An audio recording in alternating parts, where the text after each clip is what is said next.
বিসমিল্লাহির রহমানির রহিম। সুপ্রিয় সাওয়াবের পথের ভাই ও বোনেরা, আসসালামু আলাইকুম।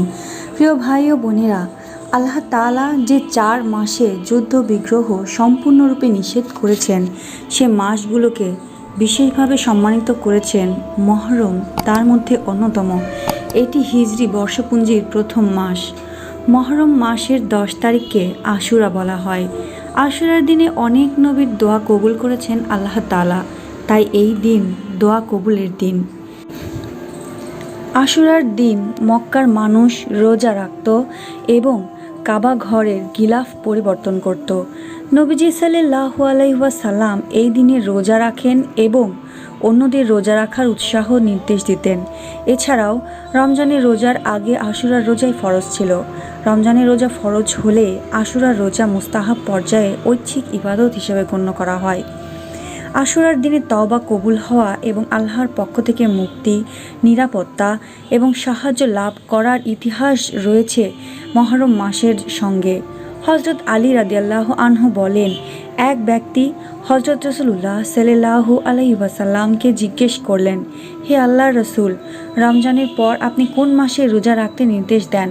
হযরত রাসূলুল্লাহ সাল্লাল্লাহু আলাইহি ওয়াসাল্লাম বলেন, তুমি যদি রমজানের পর রোজা রাখতে চাও তাহলে মুহররমের রোজা রেখো, কেননা মুহররম আল্লাহ তাআলার মাস।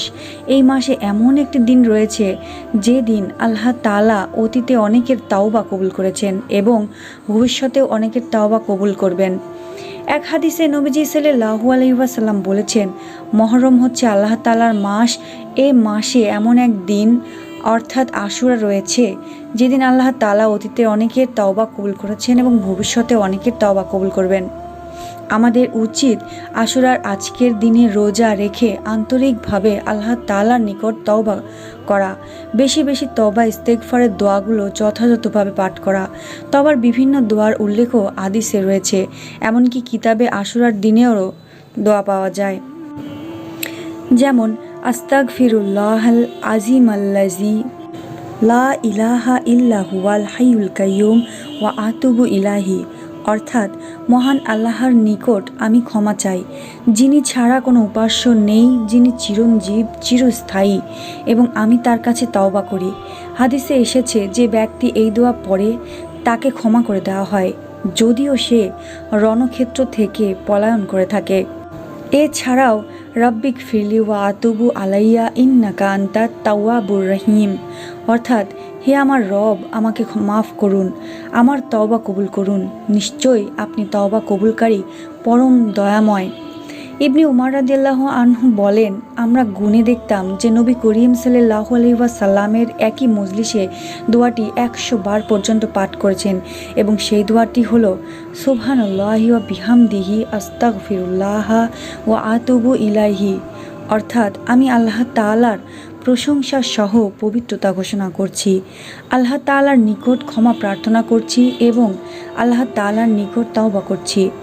আয়েশা রাদিয়াল্লাহু আনহা বলেন, রাসূল সাল্লাল্লাহু আলাইহি ওয়াসাল্লামের মৃত্যুর আগে এই ইস্তিগফারটি অধিক মাত্রায় পড়তে দেখেছি।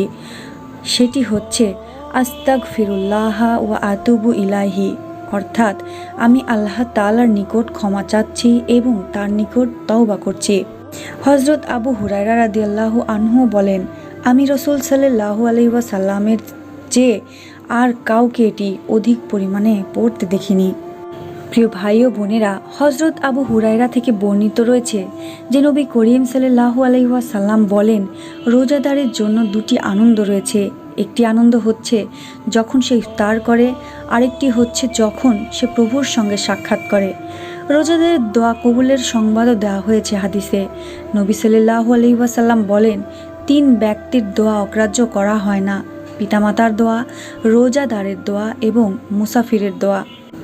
ইফতার খাওয়া শুরুর সময়ে বিভিন্ন হাদিসে বর্ণিত দোয়া পড়া সুন্নত, তবে ইফতার সামনে রেখে আজানের আগ মুহূর্তে হাদিসে বর্ণিত অন্যান্য দোয়াগুলো গুরুত্ব সহকারেও পড়া যেতে পারে, কারণ হাদিসে দোয়াগুলোতে নবীজি সাল্লাল্লাহু আলাইহি ওয়াসাল্লাম আল্লাহ তাআলার কাছে এমন কিছু চেয়েছেন যা বান্দার দুনিয়া ও আখিরাতের কল্যাণকর হয়ে দাঁড়াবে।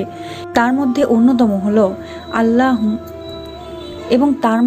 অন্যতম হচ্ছে সাইয়্যিদুল ইস্তিগফার, সাইয়্যিদুল ইস্তিগফারটি হচ্ছে আল্লাহুম্মা আনতা রব্বি লা ইলাহা ইল্লা আনতা খালাকতানি ওয়া আনা আবদুকা ওয়া আনা আলা আহদিকা ওয়া ওয়াদিকা মাস্তাতু আউযুবিকা মিন শাররি মা সানাতু আবউলাকা বিনিমাতিকা আলাইয়া ওয়া আবউলাকা বিজাম্বি ফাগফিরলি ফাইন্নাহু লা ইয়াগফিরুজ যুনুবা ইল্লা আনতা।